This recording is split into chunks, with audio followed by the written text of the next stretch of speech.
On July 28, 1914, Emperor Franz Joseph of Austria-Hungary declares war on Serbia. As an ally of Serbia, Russia announces full mobilization of her armed forces.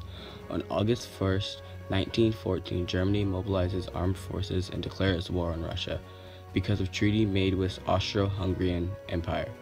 On August 3rd, Germany declares war on France. Germany declares war on neutral Belgium on August 4th. As a result, Britain declares war on Germany. On September 15th, first trenches of Western Front are dug. On February 4th, 1915, Germany declared a submarine blockade on Great Britain. In 1916, the war continued with two main battles, which lasted almost a whole year. They were called Verdun and Somme. Due to the new trench warfare, few advancements were made throughout the battles. The Battle of Verdun resulted in about 1 million casualties. On April 19th, President of the United States, Woodrow Wilson, warned Germany to stop their submarine warfare because they had killed many U.S. citizens and civilians on boats.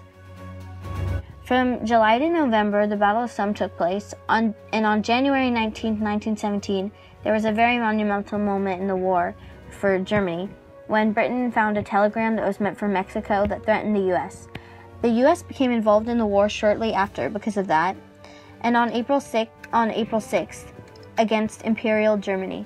On March 21, 1918, Germans launched the first of 5 major offensives to win the war before American troops appeared in the trenches. But their advances finally stopped in late June. On April 25th, British and Australian troops stopped the German advances. They launched shells on Paris on May 25th, and on May 31st, Germans on the banks of the Marne near Paris were stopped by American forces at Chateau Thierry.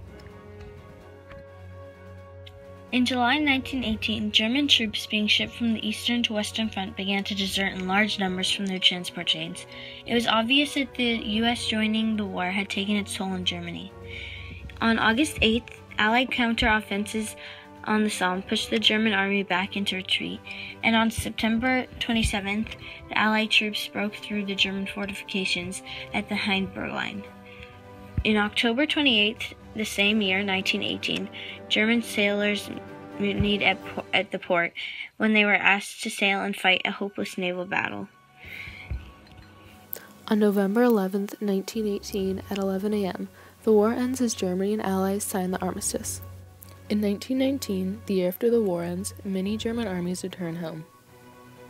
The war had a great impact on Germany's economy, such as causing hyperinflation. It also caused political instability, and the Treaty of Versailles, which forced Germany to accept complete responsibility for initiating World War I, left them humiliated.